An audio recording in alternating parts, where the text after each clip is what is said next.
ने पता चला कि जो भगवान करते हैं सब अच्छा करते हैं, और शरणागत भाव ले लिया। और फिर ये सुना कि शरणागत का भगवान हर विधान स्वयं करते हैं, तो जो कुछ हो तो बस वो एक शब्द सीख गए थे, बड़ी कृपा बड़ी कृपा।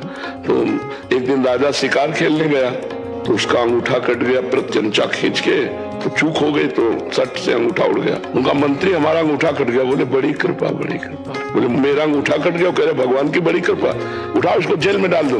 बोले ये भी बड़ी कृपा भगवान की। बोले मंत्री पागल हो गया है, कहा मंत्री पद से जेल में, कह रहा भगवान की कृपा। अंगूठा कट गया, कह रहा भगवान की कृपा।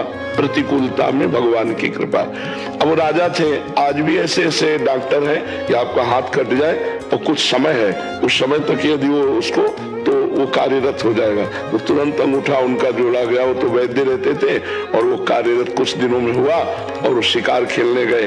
कुछ सैनिक उनके साथ थे, वो तो पीछे रह गए, वो आगे निकल गए। उधर दूसरे देश के राजा ने नरबलि का संकल्प किया था कि अगर लड़का हो जाएगा तो नरबलि देंगे।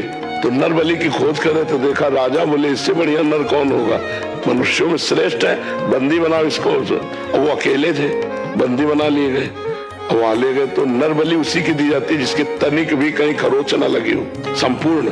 तो जो ही उनको अरे बोले तो नरबलि लायक नहीं, अंगूठा इसका कटा जोड़ा हुआ है पर अंग भंग है, तो नरबलि लायक नहीं, छोड़ दिया। बड़ी भगवान की कृपा। जब अंगूठा कटा था तो मंत्री ने कहा था भगवान की बड़ी कृपा, अगर भगवान की कृपा से अंगूठा न कटा होता तो आज गर्दन कट जाती। ये मंत्री ने तो ये सही कहा था कि भगवान, लेकिन वो जेल में सड़ रहा है, ये कौन सी भगवान की कृपा। वापस गए, मंत्री को बुलाया और कहा कि हमारा अंगूठा कटा था ना, तुमने कहा था बड़ी भगवान की कृपा। तो वास्तविक मंत्री भगवान की बड़ी कृपा, लेकिन तुम जेल में सड़ रहे हो तो क्या। तो बोले आप बताइए तो कि आपके ऊपर कैसे कृपा का अनुभव हुआ। तो बताया पूरा कि अगर अंगूठा न कटा होता तो आज बलि दे दी जाती हमारी। तो बोले महाराज हमारे ऊपर विशेष कृपा, क्योंकि मैं आपका मंत्री हूँ, सैनिकों के घोड़े पीछे रह सकते थे लेकिन मैं साथी होता और साथी पकड़ा जाता। आप तो अंगूठा कटने से बच गए, मेरी तो उड़ा दी जाती ला।